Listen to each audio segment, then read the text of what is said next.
Alright, guys, so today I want to give my realistic expectations for the Cincinnati Bengals going into the 2023 season. I want to do it now because obviously we're right around the beginning of training camp. So I want to look at this video next year around this time to see, where I expected us to be and where we ended up being. So let's go ahead and get right into it. Starting off right away, this is a Super Bowl or bust type of year. Period.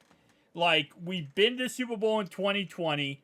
We lost because of a crazy, mystical holding call on Logan Wilson. No idea how that happened, right? Gave them the game-winning touchdown. It is what it is. That's the past. We're moving on to the future. Back-to-back AFC Championship games. Last year, we lost. It is what it is, like I said before. This year, no excuses. This year, we got to go there. We got to get the job done. Bring a trophy home to the Queen City. While a lot of teams are like, hey, listen, we want to get to the playoffs. We want to, maybe accomplish this, and this. No. Period. End of story.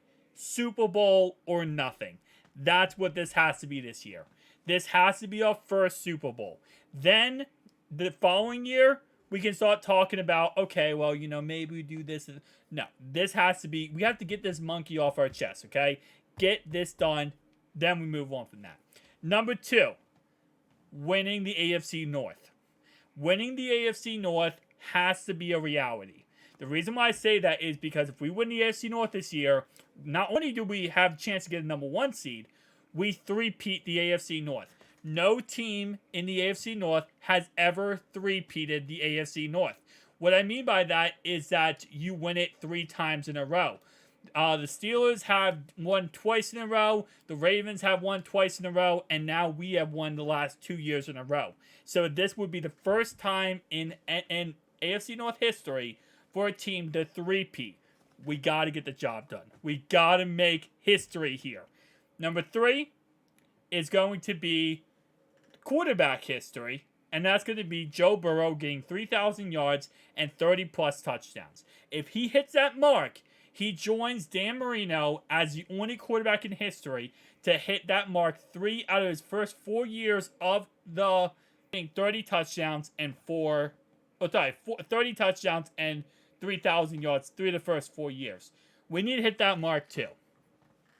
Let's talk about Joe Burrow, quarterback. Number 1, obviously, stay healthy. All 17 games. And, if it wasn't for what just happened in training camp, which I truly believe, we were out there in 100-plus degree weather today. The muscles are cramping up because of the freaking weather being so crazy. We have an indoor facility we're not using. I don't know why we're out in the heat, but it's the beginning of training camp. Players obviously, get hurt in the beginning of training camp. You saw Jalen Ramsey got carted off the field in Miami. Like, this is, it happens, but the heat does not help, right? Especially when you have an indoor facility. Just go in there and take care of it there. You don't have to worry about cramps, anyone pulling a muscle. I digress. He'll be fine. He'll be ready to go by week 1. But staying healthy the whole entire season, definitely number 1. Number 2, and this is kind of like something I want, I guess not really an expectation or a reality here. Win the MVP. Let's just get the MVP award. And I know the MVP award is, based on, popularity contests. Like, oh, whoever people love the most. But let's do what Lamar Jackson did. Let's be a unanimous MVP. Let's have that type of season. Let's have that type of run that were unanimous MVP. And I know that's almost nearly impossible. And Lamar got it because, at the time, nobody was running like him and passing like him at the same time. But I think we can do it. I truly believe we can do it. Now, next thing I want to talk about is offensive line. Protect Joe Burrow. And I can't stress that enough. I cannot stress that enough. Right tackle especially. Because Collins might not be ready week 1. He probably won't be ready for the first 6 weeks of the season. So that means, as it says on the screen right here, it's going to be Jonah Williams, and it's going to be Jackson Carman and Cody Ford. And doing your job is going to be more important this season than probably any other season out there. Because this is the year this team can go all the way. And if you keep number 9 protected, this offense is almost unstoppable. Number 1, almost unstoppable.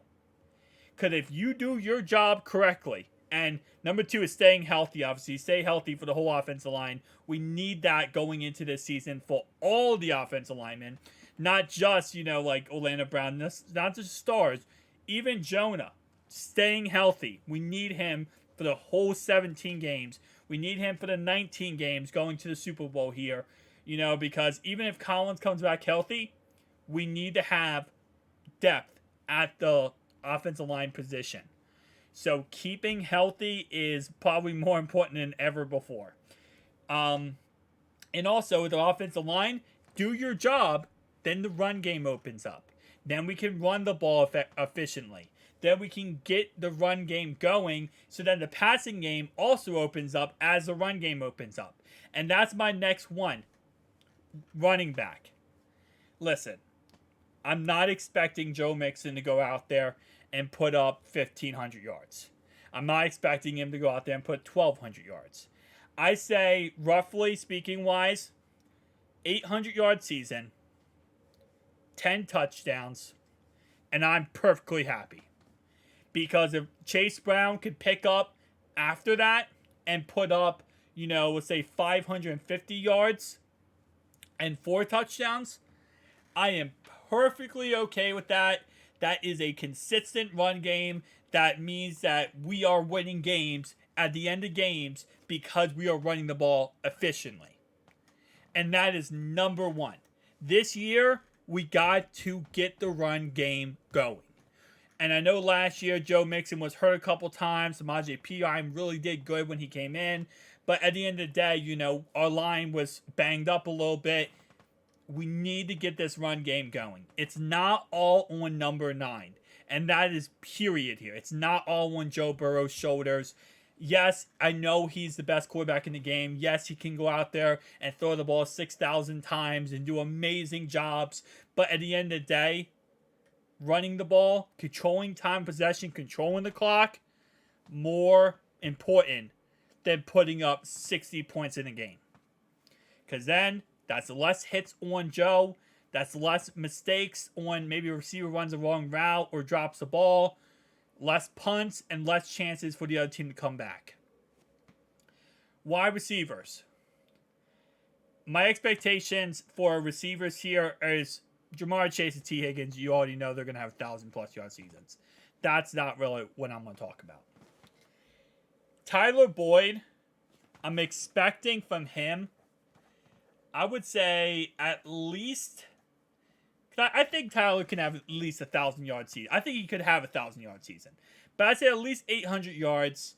And it depends. Because the guy I'm expecting a lot from is Charlie Jones. And what I'm expecting from Charlie Jones here is to take over for Tyler Boyd. I'm expecting him to step up. And I'm not expecting him to become 1,000-yard season. No. I'm expecting from Charlie Jones 500 yards and 2 touchdowns. That's what I'm expecting. And I think if he can step up in that way with Tyler Boyd doing what he's normally going to do, which is be a pretty productive slot receiver, that is going to revamp. This is going to push this offense past that, point, right? So that's what I expect from Charlie Jones. Tyler Boyd, I expect him to do his regular stuff, but I also kind of expect him to re-sign on a team-friendly deal for little to no money because he wants to be a part of this team. I do expect that, but you know what? We'll have to wait and see what ends up happening there. But for Charlie Jones, I expect a lot. Andre, I don't know if he's going to make the roster. Let's be honest. I don't think he's going to make the roster. So if he doesn't, then anyone else on this roster, I'm not expecting much from the other receivers on this roster. I will say the only guy, if he does make the roster, Andre, I'm only expecting like 200 yards and maybe a touchdown. And obviously after that, Trent Irwin, I would say probably like 350 yards and no touchdowns. I'm not expecting too much from Trent Irwin in all honesty. And if we're running the ball efficiently like that, then Trent Irwin isn't going to have to be utilized. So that's actually another thing to talk about. He's not going to be utilized. Irv Smith. Listen, Irv. You just have to. I expect you to be better than Hayden Hurst. And Hayden Hurst missed a lot of games with injuries. And overall, he was a decent vertical threat tight end.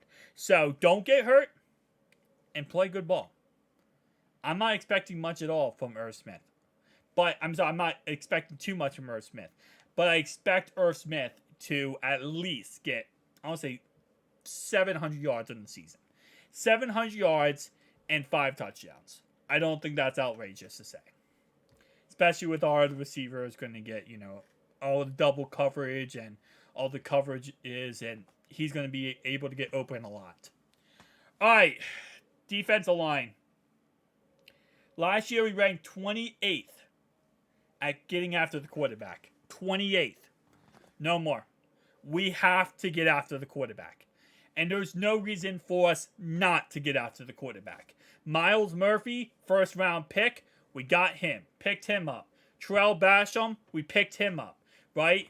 We have to cause turnovers. That's not a question in any way. We play Lamar Jackson twice. He's going to be sitting back in that pocket, being the running back, running around. We have to get after him. We cannot let a quarterback sit there and dot us up. And the reason why I say that is because our secondary, while our corners are fine, we have newer safeties. We lost, obviously, 2 key players this offseason. We lost, what's his name? I almost said Nick Scott. We lost Jesse Bates and Von Bell. We have to make up for that with Dax Hill and with Nick Scott. Now, while I think that would be fine and Jordan Battle would be fine, everyone here is new. Everyone is. So there's going to be some growing pains in this system. So we have to kind of play how Alabama plays. And Alabama has a really great defensive line that gets after the quarterback so that the secondary does not have to cover for so long, so that the cornerbacks who are good in the secondary, if they do throw it quickly, they make plays. And that's what we have to do. And there is really no excuse to finish the season next year at the 28th against getting after the quarterback. Especially with, we just gave a new contract extension to Trey Hendrickson.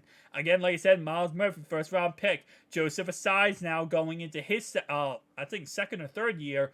And of course, he should be a lot better because he's not dealing with injury now. Sam Hubbard needs to get after the quarterback. DJ Reader, BJ Hill. We have the playmakers to at least finish inside the top 10 after getting out the quarterback this season. If we don't finish top 10 and get out the quarterback this season, that is an absolute failure. Absolutely. I'm not saying top 5. I'm saying top 10. Get after the quarterback 1,000%. Linebacking core, not really much expectations. They do their job and they do it to a very high standard. Jermaine Pratt's going to get more play time, and I think that's going to work out very well. And Logan Wilson is Logan Wilson. There's not really much I can say about that outside of that. The cornerbacks, I will say that staying healthy is probably going to be our biggest pet peeve here. Mike Hilton is one of the best slot corners in the NFL, so I'm not, and that's not even me being a Bengals fan and overhyping him. I mean, even NFL Network came out and said he's the best cornerback and slot corner in the NFL. So I expect him to just be himself. Nothing's crazy there. I do expect to see and continue to see a huge improvement in the second season. I want to cut in here real fast. For some reason, I don't know why. It might be the fact it's 5 a.m. in the morning, guys. Not even kidding right now. It is 5 a.m. in the morning. There we go. 5 a.m. in the morning. I, for some reason, kept thinking Cam Taylor-Britt was drafted in 2020. I don't know why, but he was drafted in 2022. So every time I talk in this video and say 2 or 3 seasons for Cam Taylor-Britt, there you go. I don't know why I thought, for some reason in my brain, 5 a.m. was yeah, it's definitely, he's been been in the league since 1973. But you know what? It is what it is. So I hope you enjoy the rest of the video. It's right now. But I expect him to step up even more this season and really continue that path. Because so far, the last 2 seasons, he has been an absolute monster. And we drafted him in the 2021 season in the second round. I just remember that. So, third season. He's been a monster the last 2 seasons. He's been really stepping up, especially when Cheeto went out last season. He took over and he just shut down so many people. Look at his playoff numbers. He has one of the best playoffs numbers of any cornerbacks. He needs to continue that progress. 1000%. Cheeto, stay healthy, man. That's all we gotta say with Cheeto. Just stay healthy. And then for DJ Turner, I would say my expectations for him is just be a good rotational piece. You know, don't be a liability. Don't give up a big play. Now, obviously, that's easier said than done. And I expect him probably to give up a big play or two. And that's just, he's a young guy, okay? He's a rookie. That just happens, right? But I do expect at least, try to be as disciplined as possible. And don't, as they would say, shoot yourself in the foot here. Don't cause penalties. Don't, give up big plays because of stupid penalties. If you're over pursuing a ball and you do a rookie mistake, it's one thing. But, causing problems after the play, no. And so far, by the way, it's funny because I could give him high expectations because so far in training camp, he has been an absolute monster these 2 days. He has been an absolute animal in training camp. So I could give him high expectations, but I'm going to kind of chill on that. For safeties, Dak's first year truly starting. And then obviously 2022 we drafted. Okay, I'm stupid. I am literally guys, I apologize. It says 22. We drafted him in 22. Second round in 22. I'm stupid. Anyway, so Dax Hill, it's the first year truly starting, man. My only expectation for you is you just learn this defense better. And that's all I can say. Because we are asking a crap ton from you, my guy. 1000%.